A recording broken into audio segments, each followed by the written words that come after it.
Ovo se desilo mom rođaku pre 10-ak godina, negde blizu Pećinaca. On je pecaroš, znate, onaj tip što bi prodao dušu đavolu za dobar ulov. Svaki slobodan trenutak provodio je na vodi, znao je svaku baru, svaku rupu u obližnjim rekama i jezerima. Ali jedno jezero, njega je izbegavao, svi su ga izbegavali. Zvali su ga jezero bez dna. Nije bilo veliko, ali niko nikad nije izmerio njegovu dubinu. Bacali su kamenje, pokušavali sa sonarom, ali dna nije bilo. Pričalo se da su se tu udavili neki Turci za vreme Kosovskog boja, da je tu utekla vojska Crnog Đorđa, da su se tu bacali leševi, a najgore, pričalo se da jezero uzima danak. Svake godine, otprilike u isto vreme, neko bi nestao u blizini tog jezera. Uvek bez traga. Nisu to bili samoubice, niti nesrećni slučajevi, ljudi su prosto iščezavali. Moj rođak, hajde da ga zovemo Milan, nikad nije verovao u te priče, racionalan tip. Ali jedne zimske večeri pao je sneg, nije mogao na Dunav, reke su se zaledile. Neko mu je, onako u šali, predložio da ode do jezera bez dna. U inat, Milan spakuje pribor i krene. Stigao je pred sumrak. Jezero je izgledalo drugačije. Voda je bila crna kao mastilo, a izmaglica se dizala sa površine, uvijala se kao zmije. Nije bilo zvuka, nijedna ptica, nijedan vetar. Potpuna tišina, tako teška da ti je pritiskala grudi. Rasprostro je pecaroški stolnjak, zabo štapove, sve po redu. Taman da zabaci, kada je ugledao nešto na drugoj obali. Bila je to žena. Stajala je mirno, okrenuta leđima, sa dugom crnom kosom koja joj je padala do struka. Nanka. Duge mokre haljine su joj se lepila za telo. Izgledala je kao da je izašla iz vode. Milan je bio zbunjen. Ko bi po ovom mrazu bio ovde? Nije hteo da viče da je ne uplaši, samo ju je posmatrao. I čekao, žena se polako okrenula. Nije imala lice. Umesto lica, bila je samo glatka, sjajna, crna površina.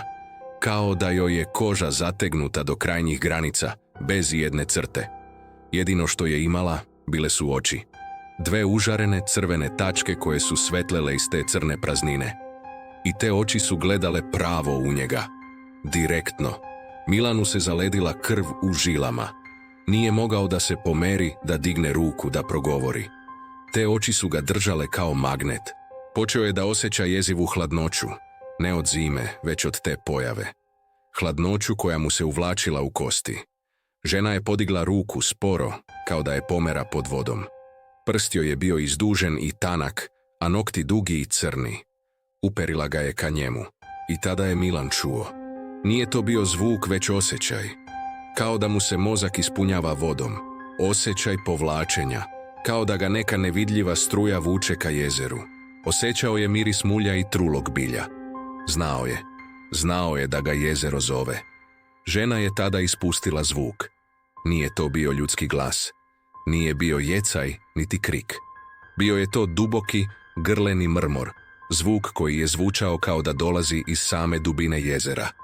I kao da se ponavljao. Milan je pao unazad, sapleo se o sopstveni pribor. U tom trenutku, na momenat, je prestala ta privlačnost. Skočio je na noge, bacio štapove, bacio sve i počeo da trči. Trčao je ne osvrćući se, sve dok nije stigao do svog auta. Seo je, upalio motor i odvezao se najbrže što je mogao, ostavljajući iza sebe tihu, crnu vodu i ženu bez lica. Nikada se više nije vratio na to jezero. Nikada više nije pecao.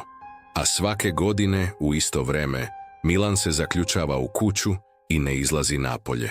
Jer i dan danas, kada padne mrak i kada se usamljenički naježi, ponekad čuje onaj grleni mrmor i zna da ga jezero bez dna i dalje zove. A sada, druga istinita horor priča, dečija igra. Ovo se desilo jednoj porodici u Zaječaru početkom 90-ih. Vreme je bilo teško, inflacija, nestašice. Ljudi su se snalazili kako su znali i umeli.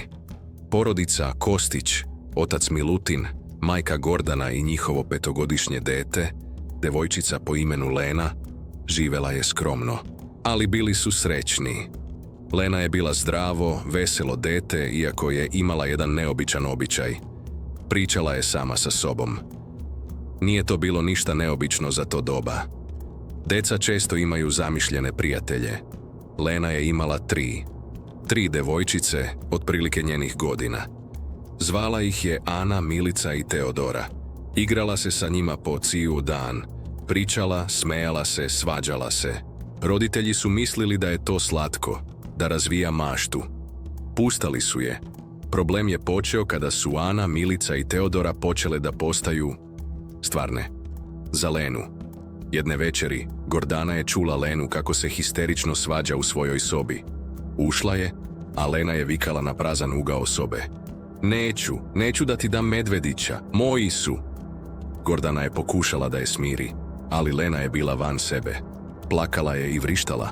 Sutradan, Lena je odbijala da jede. Plakala je i govorila da su joj Ana, Milica i Teodora uzele hranu.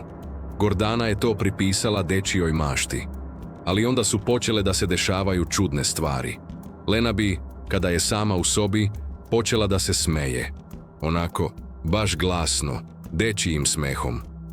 A onda bi taj smeh prešao u nešto drugačije. U 3 različita dečija glasa koja se smeju. Istovremeno. Milutin i Gordana su se u početku ubeđivali da je to eho ili Lenina imitacija. Ali ti glasovi su zvučali previše realno. Previše odvojeno. Noću bi se budili. Iz Lenine sobe dopirali su šapati. Dečiji šapati. Kao da 3 devojčice nešto tiho pričaju, pa se hihoću. Milutin je ulazio u sobu, palio svetlo. Lena bi spavala mirno. Ali šapati bi prestali tek kada bi upalio svetlo. Jedne noći, Milutin je ušao u Leninu sobu da proveri. Bilo je hladno. Prozor je bio otvoren iako je bila zima. Lena je spavala. Ali na podu, pored kreveta, stajala je njegova omiljena šolja za kafu, ona koju je uvek držao u kuhinji, razbijena u 1000 komadića. Gordana je bila sigurna da je to uradila Lena, ali Lena bi uvek priznala. Ovog puta uporno je govorila da je to uradila Teodora. Tada su počele igrice. Lena bi se sakrila u ormaru, a oni bi je tražili satima. Kada bi je pronašli, rekla bi da se igrala žmurke sa devojčicama.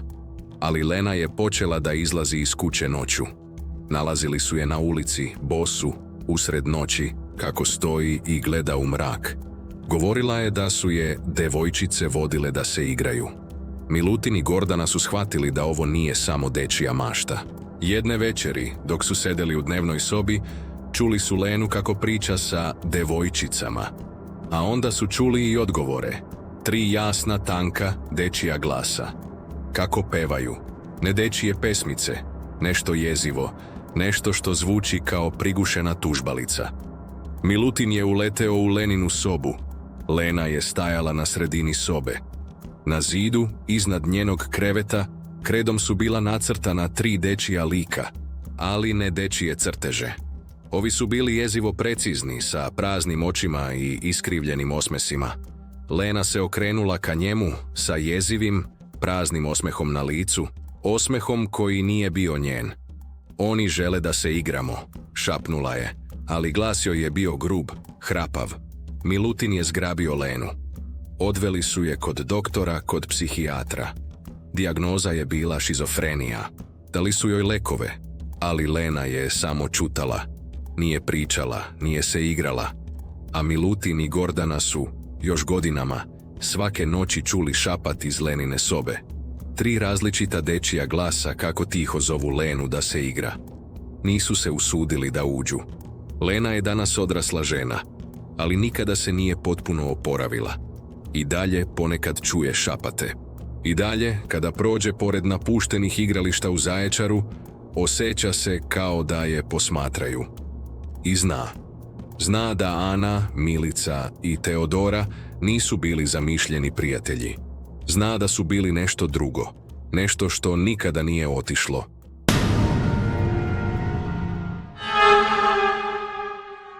Evo i istinite horor priče broj 3. Put za donji vratnik prokletije. Ovo je priča koju mi je ispričao moj deda, koji je službovao u vojsci na Kosovu, tamo negde 70-ih godina, blizu Prokletija. Nisu to bile regularne patrole, već one tajne, šunjajuće, koje su zalazile duboko u planinu prateći granicu. To su bila mesta gdje je civilizacija stala, a priroda je uzela svoj danak. I ne samo priroda. Moj deda, iskusni vojnik, nije se plašio ničega. Prošao je pakao rata, video je sve. Ali u planinama Prokletija, na putu za malo, skoro zaboravljeno selo Donji Vratnik, prvi put u životu osjetio je jezu koja mu se uvlačila u kosti. Bila je duboka jesen. Planina je već bila siva, ogoljenih stabala sa prvim snegom na vrhovima. Oni još dvojica vojnika, Petar i Stojan, išli su u izviđanje. Cilj im je bio da prenoće u zabačenoj karauli i vrate se ujutru. Put do te karaula je bio jedva prohodan, makadamski, i to samo za terensko vozilo. Nazivali su ga Put za Donji Vratnik. Počeo je da pada mrak kada su stigli do dela puta gdje se šuma zgušnjavala. Vazduh je bio prohladan, a tišina je bila teška. Iznenada Petar, koji je vozio, naglo je zakočio. Pred njima, nasred puta, stajao je čovjek. Bio je obučen u staru, izbledelu seljačku odeću sa šeširom na glavi. Stajao je mirno, okrenut leđima, sa štapom u ruci. Delovao je nekako van vremena. Deda je pogledao na sat. Bilo je skoro 9 uveče. Ko bi sad bio ovde usred ničega? Miladin je spustio prozor. Dobro veče, komšija, šta radiš ovde po mraku? Čovjek se sporo okrenuo. Lice mu je bilo staro, izborano, ali ono što je najviše šokiralo dedu, bile su njegove oči. Bile su potpuno bele, bez zenica, bez irisa, kao da su bile od mleka. I te oči su gledale kroz njih, ne u njih. Čovjek je podigao ruku sporim drhtavim pokretom. Uperio je prst ka šumi tik pored puta. Nije rekao ni reč, samo je stajao i gledao u njih tim belim očima. Stojan je, koji je sedeo pozadi, tiho progovorio. Deda, hajde da idemo, nije mi dobro. I deda je osjetio istu nelagodu. Hladnoća im se uvlačila u vozilo, iako su prozori bili zatvoreni. Nisu znali zašto, ali instinkt im je govorio da ne smeju da mu prilaze. Miladin je polako krenuo. Kada su prošli pored čovjeka, on se nije pomerio. Samo je stajao i posmatrao ih kako odlaze. Deda se osvrnuo u retrovizor. Čovjek je i dalje stajao na istom mestu, gledajući u pravcu u kom su otišli. Stigli su do karaula. Noć je bila jeziva. Stalno su čuli zvukove iz šume. Nisu to bile životinje. Bili su to šapati, prigušeni kao da neko priča kroz stablo. I zvuk koraka, sporih, teških koraka koji su se približavali karauli, a onda bi stali. I onda opet počeli. Oko 3 ujutru Stojan je vrisnuo. Deda i Miladin su skočili. Stojan je sedeo u ćošku sobe, potpuno bled, drhteći. On je ovde, šaputao je, pokazujući prstom ka prozoru. Vidio sam ga. Onaj starac. Gledao me je kroz prozor. Prozor je bio prekriven metalnim rešetkama, jakim i sigurnim. Ali Stojan je bio ubeđen da ga je video. Deda ga je smirivao, ali je i sam osjećao jezu. U zoru su krenuli nazad. Sunce je tek izlazilo, ali šuma je i dalje bila mračna i tiha. Kada su došli do mesta gdje su sinoć sreli starca, nije ga bilo, ali tamo gdje je stajao, na putu, stajao je jedan stari, izbledeli, odrpan opanak. I pored opanka, na zemlji, bila je hrpa crne, vlažne zemlje, kao da je neko nešto iskopao iz tla. Nisu stajali, samo su produžili. Deda je ovu priču uvek pričao tiho, sa ozbiljnim izrazom lica. Nikada nije rekao ko je bio taj starac. Nikada nije rekao šta je bila ona gomila zemlje.